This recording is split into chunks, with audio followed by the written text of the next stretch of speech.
آپ صلی اللہ علیہ وسلم کی زندگی کے بعد کیا ہوا؟ حضرت عمر رضی اللہ تعالیٰ عنہ نے رسول اللہ صلی اللہ علیہ وسلم کے چچا عباس کی دعا کو وسیلہ بنایا. اس میں بندے کو نہیں بنایا جا رہا، بندے کی دعا کو وسیلہ بنایا جا رہا ہے. یہ بھی قابل غور بات ہے، کیونکہ لوگ آپ کو یہ دھوکہ دیں گے، وہ کہیں گے کہ حضرت عمر نے بھی تو حضرت عباس کا وسیلہ پکڑا تھا، وہ ان کی دعا کو وسیلہ بنایا تھا. ٹھیک. انس بن مالک سے روایت ہے کہ جب کبھی عمر رضی اللہ عنہ کے زمانے میں قحط پڑا، حضرت عمر عباس بن عبد المطلب کے وسیلہ سے دعا کرتے ہوئے فرماتے، اے اللہ پہلے ہم تیرے پاس اپنے نبی کا وسیلہ لایا کرتے تو پانی برساتا تھا، اب ہم اپنے نبی کے چچا کو وسیلہ بناتے ہیں، یعنی ان سے دعا کروا رہے ہیں، تو آپ ہم پہ پانی برسائیں. تو حضرت انس کہتے ہیں کہ بارش ہو جاتی تھی.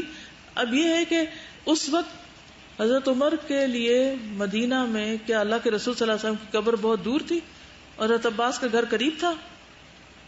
وہ قبر پہ کیوں نہیں جاتے تھے کہ اللہ تیرے نبی کی قبر اس شہر میں ہے تو ان کے اس قبر کے وسیلے سے یا اپنے نبی کے وسیلے سے بارش برسا؟ ایسا نہیں کرتے تھے. زندگی میں مثالیں دی نا میں نے آپ کو، لیکن آپ کی وفات کے بعد نہیں.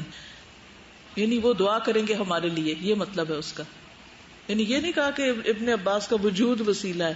ایک طرح سے ان کی دعا جو ہے، جیسے لوگ نبی صلی اللہ علیہ وسلم سے جو وسیلہ آپ کو بناتے تھے، کیا وہ یہ کہتے تھے آپ نبی ہیں آپ کے صدقے یہ کام ہو جائے، یا آپ سے دعا کراتے تھے؟ کیا کرواتے تھے؟ دعا تھی اصل میں. یعنی ان کا وجود نہیں، ورنہ تو اگر یہی تو قبر پہ چلے جاتے. ٹھیک ہے. حضرت معاویہ نے ایک مرتبہ یزید بن اسود کو وسیلہ بنایا تھا.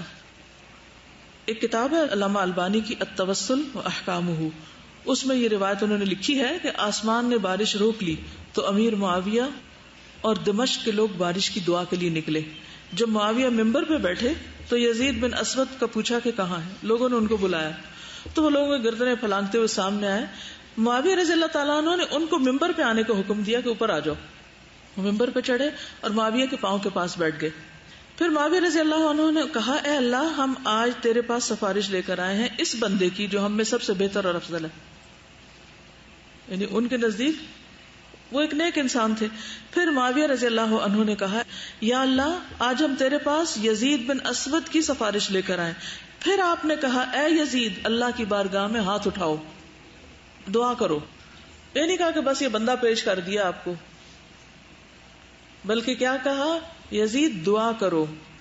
انہوں نے ہاتھ اٹھائے اور لوگوں نے بھی ہاتھ اٹھائے، یعنی ان سے کہا کہ آپ دعا کریں. زیادہ دیر نہ ہوئی تھی کہ ایک بادل مغرب کی طرف سے نمودار ہو گیا، گویا کہ وہ ڈھال ہے، یعنی بہت چھوٹا سا تھا، اور اس کے لیے ہوا چل پڑی اور پھر بادل نے ہم پہ بارش برسائی، یہاں تک کہ قریب تھا کہ ہم لوگ گھروں کو نہ پہنچ سکتے. ٹھیک. بعض اوقات ایسا ہوتا ہے نا کہ انسان خود بھی دعا کر رہا ہوتا ہے اور پھر اس کو خیال آتا ہے کہ اچھا میں، جو اس کے گمان میں اس کے ذہن میں کوئی نیک شخص ہو سکتا ہے تو اس سے کہہ سکتا ہے کہ آپ میرے لیے دعا کریں گے، اور اس میں کوئی حرج نہیں.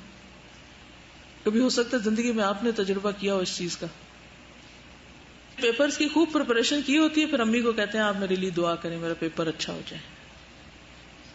بالکل بچوں کو بھی کہا جا سکتا ہے ہاتھ اٹھاؤ، بچوں کی اللہ سنتے ہیں کہ معصوم ہے، گناہ نہیں کیے. بالکل. والدین کی دعائیں دیکھیے، وہ ایک لسٹ بھی آتی ہے نا جس میں کس کس کی دعائیں زیادہ قبول ہوتی ہیں، تو پھر اس میں جیسے طالب علم بھی اللہ کے راستے میں ہوتا ہے، جیسے والدین کی اپنی اولاد کے لیے دعائیں قبول ہوتی ہیں تو آپ ان سے کہہ سکتے ہیں. تو یہ طریقہ ٹھیک ہے. تو قبر پہ جانے کی بجائے جو زندہ ہیں ان کے ساتھ معاملہ کریں.